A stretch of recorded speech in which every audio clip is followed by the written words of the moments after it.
Roger and his crew found Shanks in a treasure chest 38 years ago. He was only 1 year old at the time. Until last chapter, we didn't know what Shanks was doing on that island, but now we do. The celestial dragons, their slaves, and their bodyguards were on a native hunting mission. They were there to hunt the slaves and wipe out the indigenous population of that island, including the king of God Valley. God Valley was filled with natural resources, so it was incredibly enticing to the world government. They went there to overthrow the royal family, kill the natives, and take over the island. The family that was leading this mission was Figarland family. We usually see the celestial dragons sporting spacesuit when they descend from Marijoa. However, the Gorosei, or God's Holy Knights, don't do so. So it's obvious only the weak and useless celestial dragons wear this kind of fancy clothes. It's not that the Gorosei or the Holy Knights have less authority than these Tendebido. Quite the contrary, they're the most powerful celestial dragons. So why are these useless celestial dragons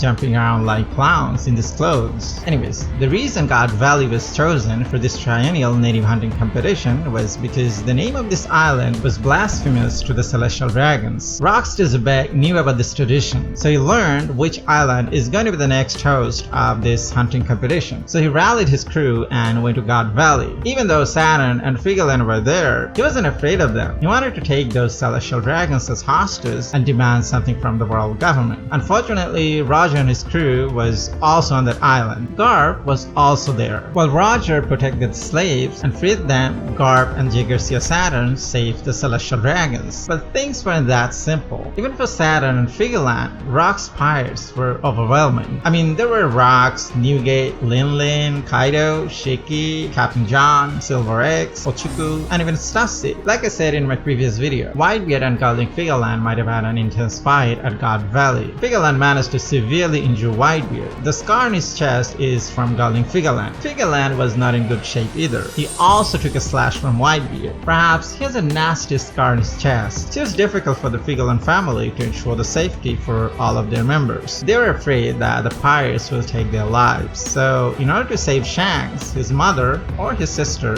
put him inside a treasure chest so that even if they died, at least Shanks would live. After they were rescued by Monkey D. Garp, they were escorted to Marijoa. Shanks' mother or his sister was very upset about Shanks. She tried to search for Shanks, but it didn't have any fruitful outcome. Several years later, the world government found out there is an apprentice on Roger's ships named Shanks. His look was similar to Garling Figarland when he was a kid, but unfortunately, they cannot bring him to Marijoa. First of all, he has been tainted by the filthy commoners, and most important of all, he was the apprentice of their arch enemy, the member of the D clan, Gold G. Roger. So his return to Marijoa as a celestial dragon is impossible. I think it was Garling Figarland who didn't want him and Marijoa. However, it's also possible he's a loving father, but because of his position and status, he couldn't bring him in. I think Roger knew who were Shanks' birth parents. You know, when Roger disbanded his crew, he talked to Shanks alone for a moment. I think he told Shanks about his lineage and his birth parents. Imagine, if the celestial dragons brought Shanks to Marijoa, would Luffy get to eat Nika's devil fruit? Doesn't that mean the fall of Marijoa is going to be their own doing? I think Luffy was destined to eat Nika's devil fruit. Even if Shanks wasn't there, Luffy would have eaten it either way. Luffy is the chosen one. He was destined to eat it. So it wasn't like nobody loved Shanks and that's why he was abandoned. It's quite the opposite. They wanted him to live and that's why they hid him inside the treasure chest. And especially true for his mother or his sister.